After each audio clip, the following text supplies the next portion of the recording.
Good morning, fish people. Drux Malan here.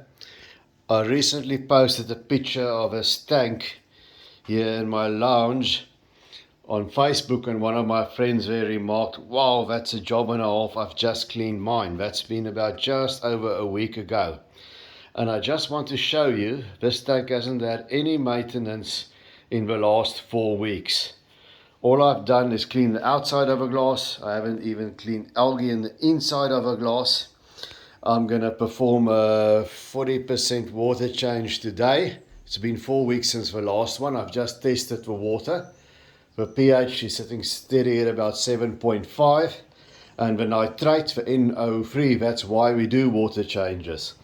That in this tank is only 3 milligrams per liter, 3 ppm. That's very, very low.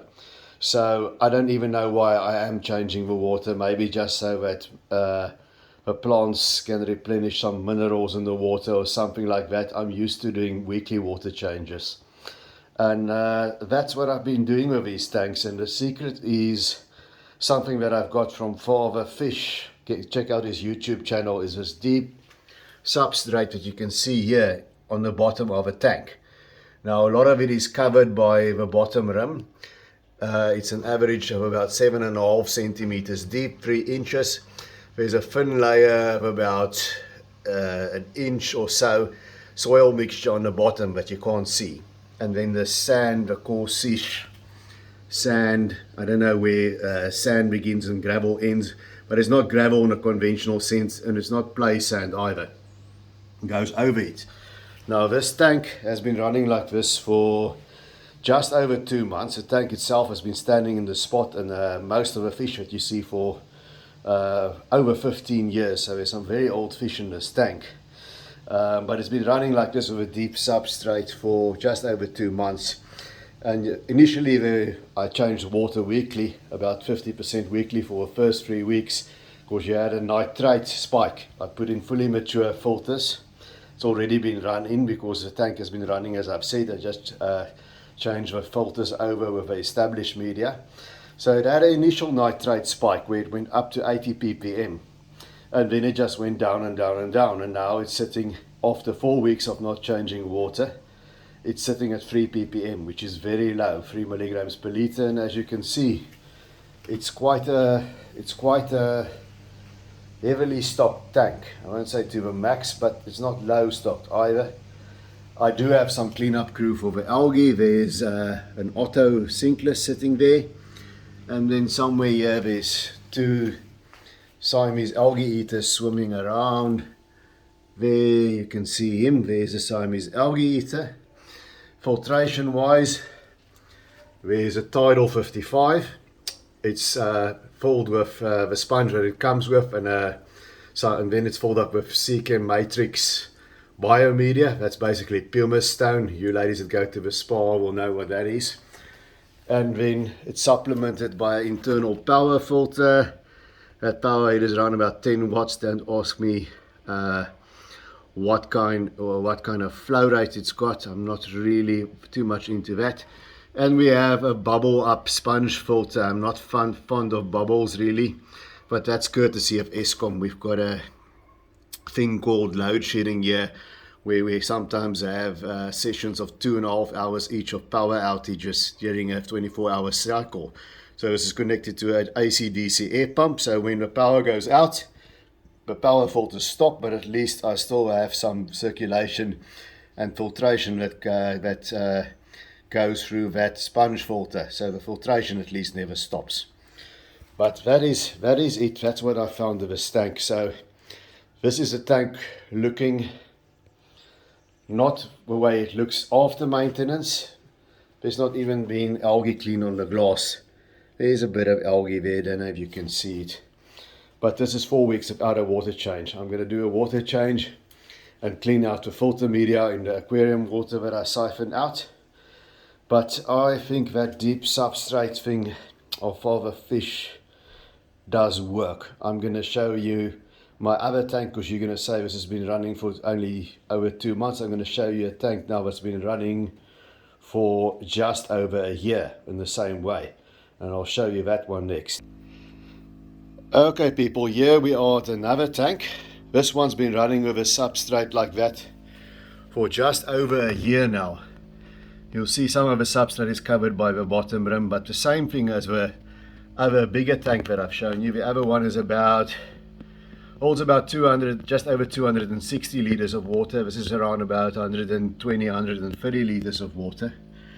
Same substrate. The discoloration that you see there, I've drawn the curtains. There's some sunlight falling on this tank in the morning, and that's just algae. It's not bacteria going bad or anything like that. It's just algae. And this one too has been 4 weeks without a water change. And you can see it's not only a few fish swimming here, it's quite well stocked. This is after a year of plants. You're not going to get it like you get it with CO2 fertilization, like the spectacular stuff that you see guys like George Farmer do. It's low tech. There's a bubble up sponge filter. As I've said, it's a load shedding solution. It's connected to an AC/DC pump that keeps going when the power goes off. There's no hang on the back here, there's just another internal power filter. Only sponge media in it, no other media than sponge media.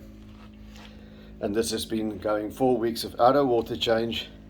And the nitrates, just like the tank below, is sitting very low.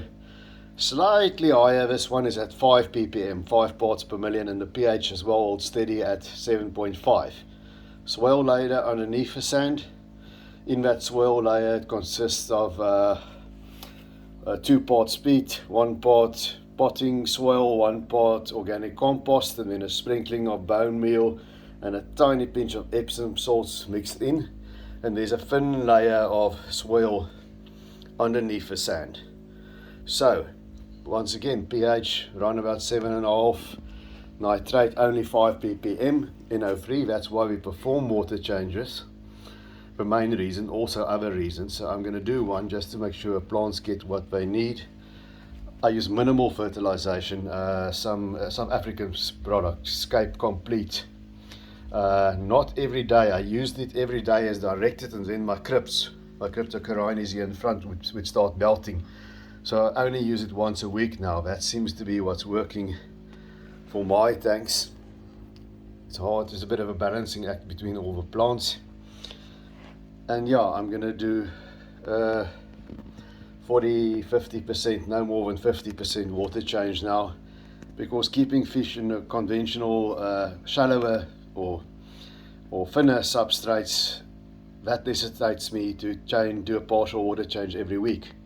My nitrates would run, after a week, it would run up to about 30 ppm, and then I did a water change. The conventional wisdom says you want to keep your nitrates just under 25 ppm. Well, they're 5 and they're 3 now. And this is a tank that's been running for over a year like this, not 2 months like the one at the bottom. And as you can see, the fish are healthy, they're happy, no problems.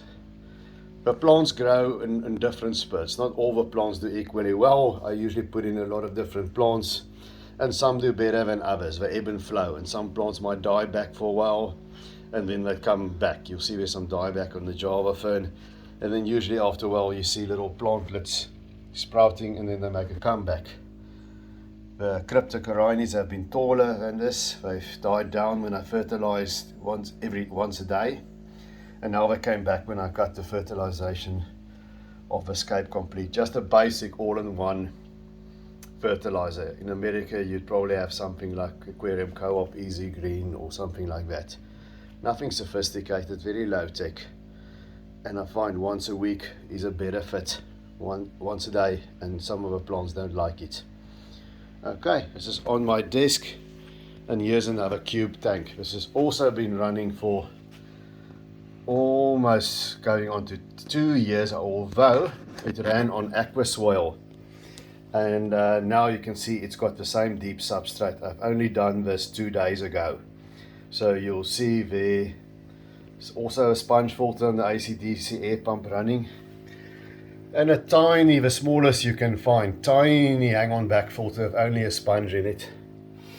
And it's been with us deep. I did a complete rescape on this one. It's been with a deep substrate now for only 2 days. So what I found with other tanks, the filters are of course fully running.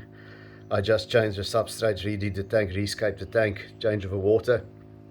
But the filters I've kept wet in the bucket with a fish and just restarted them. So I'm expecting that there will be a nitrate NO3 spike initially for the first 3 weeks, 4 weeks maybe max, and then you'll see the nitrates dropping, and then you can, when the water changes, don't have to be weekly.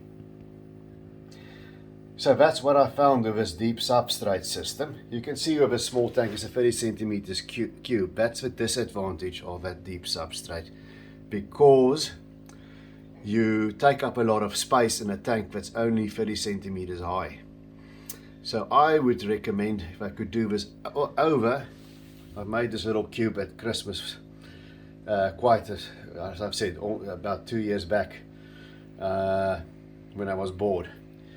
But if you do a deep substrate, I think it's nicer if your tank is a bit deeper, 35 centimeters and deeper, or higher as they say, 35 centimeters plus as opposed to 30 centimeters. Still, I'm sold on the benefits of this method.